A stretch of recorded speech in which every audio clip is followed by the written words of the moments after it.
Good morning from Bethany Farm.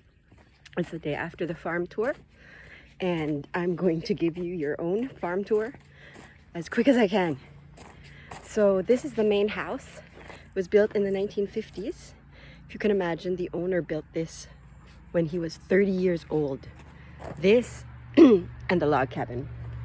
And these north-facing, west-facing gardens here by the brick wall, these are our herb gardens, and we put herbs that love the dry heat. I know it's earlier in the morning right now, so it's in shade. And our north-facing gardens have our mints like lemon balm and peppermint and anise hyssop and some pollinators. We have a kitchen potager garden in the back. We're also planting potatoes, sage, all sorts of stuff. But I'm going to skip the front gardens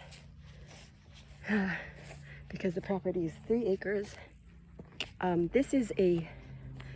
You'll see potato plantings all around because we are trying to grow our own potatoes this year very intentionally. And so there are hundreds of potatoes planted, which will give us hundreds more, hopefully. These are growing. This is our third planting bed, third of 4 beds planted. These are our plant prices, farm tour prices. DM us if you're local and you still want them. But otherwise, they're growing in the ground. And Thai basil, dahlias from seed, lavender, cucurbits, mallow, calendula, and strawberries, and our bestseller, mushroom kits. So you can grow your own mushrooms. This is the production garden. This is where most of our veggies come from right now, but probably this year it'll come from elsewhere. Raspberries coming up soon. And I have 2 places already interested in having us sell the raspberries. These are so good and they are so prolific for us. Prelude is the variety, and then we have sweet peas. This is going to be a really hot day for them, so you better start flowering, I hope. Yep. Echinacea behind it, beets interplanted with carrots, interplanted with onions, rhubarb, and strawberries. About to turn red over there. These ones are already turning red, and they're Mary's Peak and Seascape, 2 varieties we get from Oregon, and we save the seeds, break off the roots and the runners and create more strawberries, which we're selling as well there. We have cabbage forming their heads, cabbage and onions. And then we do have some, I'm so excited because the first time that I've seen, well, in a long time, that we've actually gotten some little tiny heads of broccoli, man. We need rows and rows of this for like the broccoli amounts. I don't know if I'm showing them that I like to eat. Oh dear, you guys need some watering. Japanese long cucumbers. This is stinging nettle, and it is so nutrient dense, so many minerals in it. It's like when you eat seaweed, stinging nettle's the same way, but it tastes yummier than spinach in my opinion. And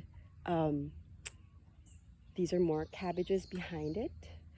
Fava beans there. Lettuces that we just harvested today, alongside cabbages, Asian cabbages, and daikon radishes coming up soon.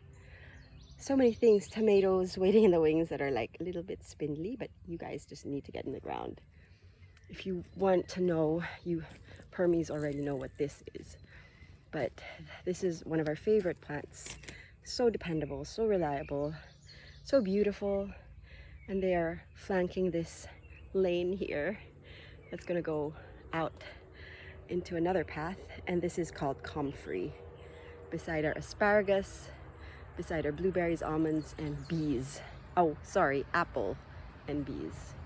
And then strawberries behind the asparagus, strawberries behind this bench, blueberries, almond, fig, blackberry, and an invasive rose that we're trying to get rid of. But it's there for now until we get that fence up and this fence down. I hope I'm not giving you too much of a headache, as I'm also carrying something on my right hand. So this is the production garden in a nutshell. Lots of other, oh, there's a gummy berry there, more raspberries, apple tree, plum, and this is our potato bed, first one that we did in the season, where we all double dug this according to John Jevons' grow by intensive method. And the soil was so nice. Honestly, we didn't need to really double dig it, but because we double dug it for the first time ever, we got a root out, got some stones out, and it is just so, the soil in there is so, you can cut it like butter. And I think that's why the potatoes are having a blast. All right, let's leave this productive garden for the empty research beds. I just had to take care of my, this is a vermicompost research where I'm trialing tomatoes that are going in here, and some will be randomly grown in compost tea, some will be in nitrogen, and some in, I think it should be NPK, right? Or the amendment, the like commercial amendments, and then control. Here we have, we're on the, now we're going to the part of the property that's supposedly not arable, and it's on, we're on a limestone, a karst limestone formation. The name of this mountain is actually Bald Mountain, and you can see why. It's made of limestone, so one of the oldest mountains really in the world are located here in this northeast Appalachian region. And this is just like the little tip of the iceberg of that limestone formation. And so what we did was we dug out a staircase. We didn't need to buy any of the stone. We just had to like place it ourselves, and so it's not very professional yet. Some wibbly wobbly steps here need to be reinforced. Whew. But we're very proud of it. And we're flanking it with what in permaculture we call guilds. So I wish I knew all the trees that were here. I know we have some grapes and we have some berry bushes and we have some comfrey and rhubarb and perennials. That is our second potato bed, and not many potatoes have come out of there. And you can guess why. The soil here is definitely rocky. So what we've done is, instead of digging or double digging, we have built beds from the ground up, lasagna garden style. And here is a path that leads to another tree. So all of these are kind of like baby guilds, fledgling guilds, persimmons that were eaten by a deer. And I think it's an almond. I think that's an almond. I have to ask Dave. He was the one who planted it. And so we have like a bench here where we're hoping that we can build an arbor flanked by grapes, and just like in my aunt's house in San Jose, have lunch underneath grapes. A grape arbor trellis where we can pick the arbors too, the grapes too. This is our only fence that's up right now, but more to come. And I'm going to go wind up this path up to the top of the property where we have the contour lines project that I had video toured a while back. If you're wondering what that is, that's a swarm box.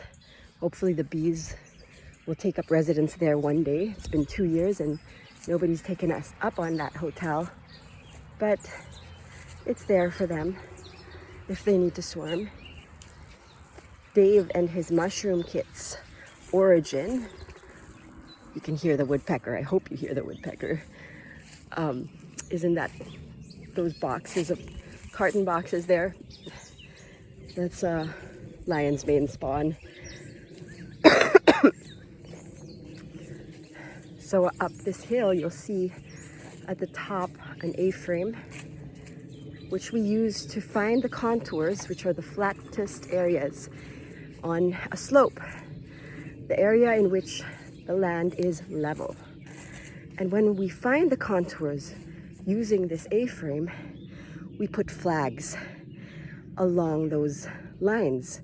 That'll help us determine where to dig these swales or ditches. And you see how deep this ditch is? I can like step in this and it'll go up to my waist. And this catches the runoff from the top of the hill so that we are mitigating erosion. And then on the berm side, what we call the berm or the mound, so basically what we're doing is flipping over the topsoil on top of the subsoil and exposing the subsoil to elements like the trees and the leaves and the compost and life and water, and then enriching the soil again. It's much like the idea, I think, behind double digging. I believe both of those are no-till methods because you only do them once and then you let nature, you basically accelerate nature's pace of regeneration, and you will see. And the reason that I'm up here today is because the cover crops in this, you can see how bare the soil is and it needs more cover crops. So I have brought my cover crops here. In 1 second while I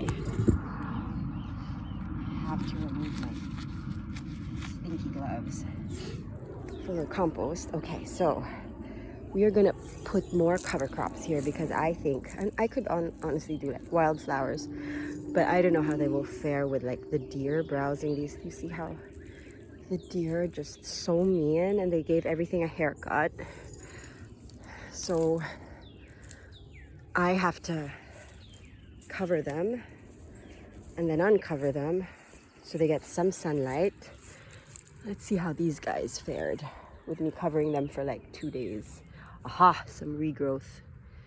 Yeah, so that's a part of Bethany Farm. I'm gonna walk down here just so that you see the rest of the property, at least the rest of the swales dug.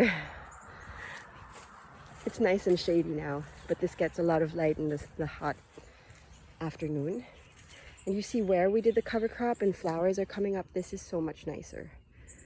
This is so much nicer, the cover crop here. The ditches are here. They're doing fantastic work capturing the water in the landscape, feeding these trees. Unfortunately, they are just getting browsed all the time. So I need to cover these as well with the Agribon row cover. But I mean, there's a little bit of hope. They're planted very densely, like a foot apart. And you're wondering what the planting was.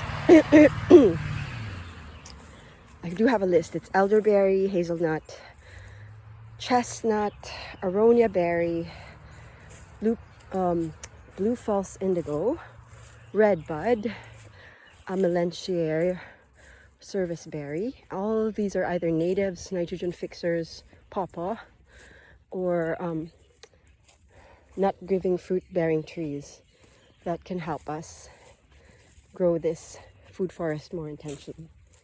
So yeah, that is, there we go, that's the list. So that is the end of the tour, and I hope that one day you can see it for yourself live the next time we have a farm tour. It was very busy yesterday. Lots of people, more than 100 people, and we hope one day to welcome you.